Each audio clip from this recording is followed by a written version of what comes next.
नाज़रीन breaking news share कर रहा हूं तो सऊदी अरब और पाकिस्तान विच में हज 2026 जे इंतजामन और सहूलतुनि बाबत मुआहिदो थी वियो आहे।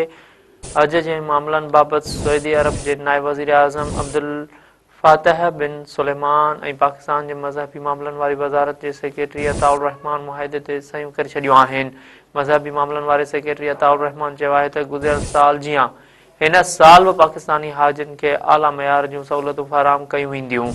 नाज़रीन असां तव्हांखे ॿीहर ॿुधाए रहिया आहियूं त सऊदी अरब ऐं पाकिस्तान विच में हज 2026 जे इंतज़ामनि ऐं सहूलतुनि बाबति मुआहिदो थी वियो आहे।